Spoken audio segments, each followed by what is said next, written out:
Happy Sunday. All right, guys, welcome back to Up and Adam Channel 2, where you've been seeing a lot more of Gelsey lately, covering Love Island games. And I'm hoping you guys are enjoying that.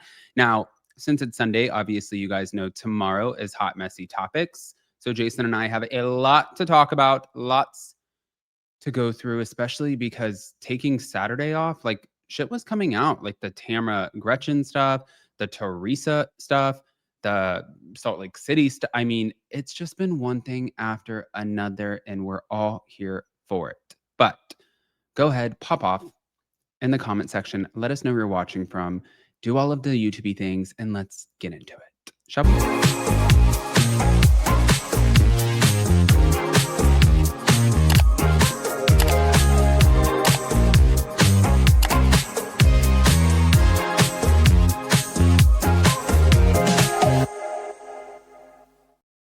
All right, guys. So I wanted to start with this. Man, Scheana is definitely pissing off some of her former cast members.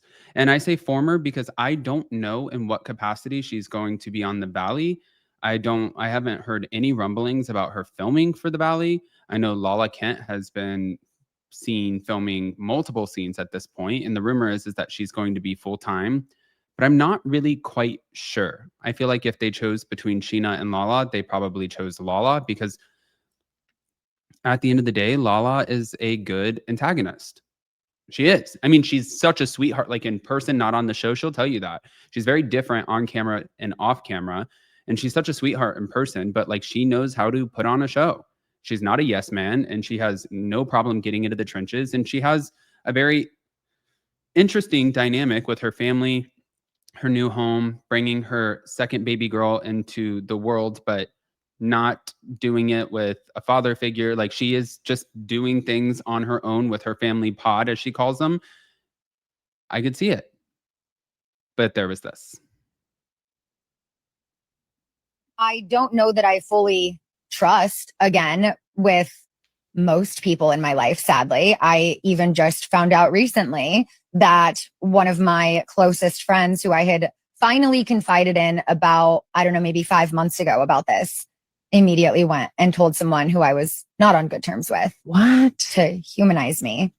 And I'm like, as much as I understand the intent, yeah, this person and I were not getting along, but you didn't think that maybe you could have just said like, hey, maybe ease up on Scheana and give her some grace because I know she's going through something really devastating and personal right now. Right. Just like, trust me. I know it's going to be in the book. It's not my story to tell, but like that wasn't enough. You had to tell this person exactly what I was going through.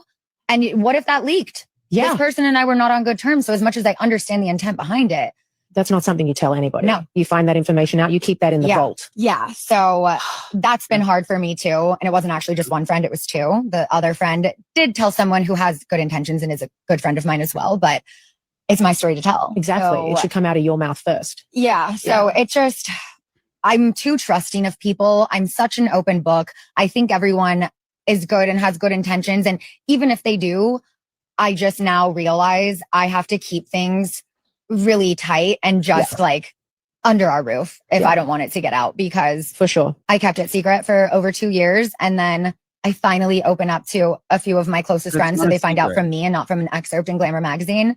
And I don't know that I fully trust. Okay. So that's the only thing that I'm trying to say is like, this kind of is coming off as if it is trying to create a riff to possibly be a storyline. And it seems like it's a little pre-produced at this point. And I know, and I'm just saying that as somebody who covers all of these shows. I know all of the people that we're sitting here talking about. And it just seems like we're creating conflict for the sake of the job, which I get it. There's mortgages, there's things to be paid. Like, I understand. But it does sort of contradict itself when you say, you know, like, I now know I need to keep things tight and under my own home if I don't want them to be out there, because you're on reality TV at the end of the day. That's how you've built your entire platform. And all of the things that she's mentioning were in the book. So I'm a little confused on that. But hold on. Then there was this. And I don't know if of, this like, was what light I shade or not, associate with. but here.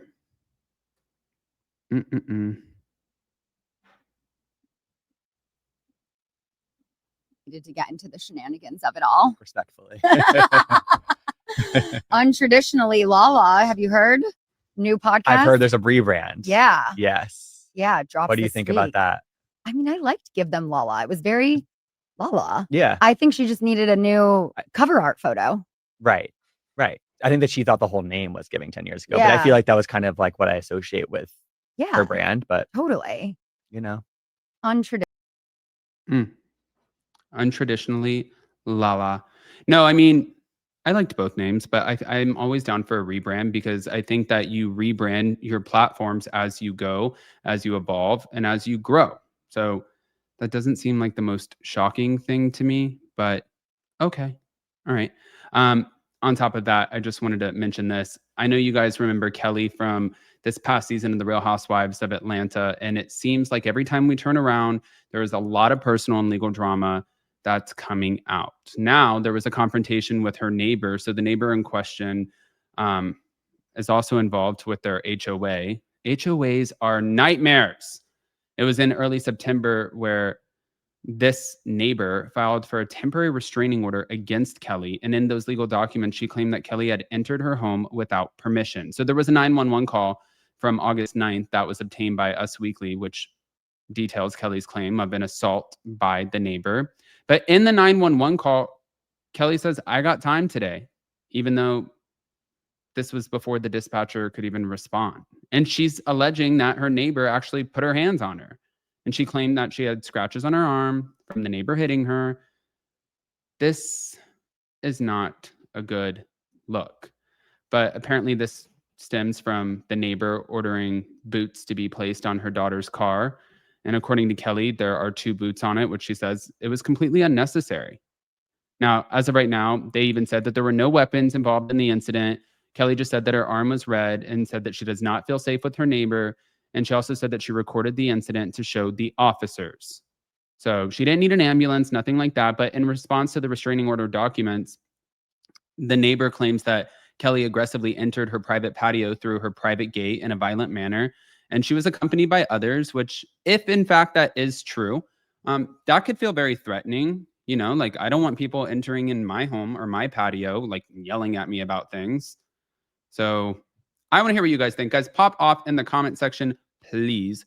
Don't forget to hit that notification bell. And hot, messy topics tomorrow. So get ready because there's a lot to unpack. We'll see you guys soon. Love you. Bye.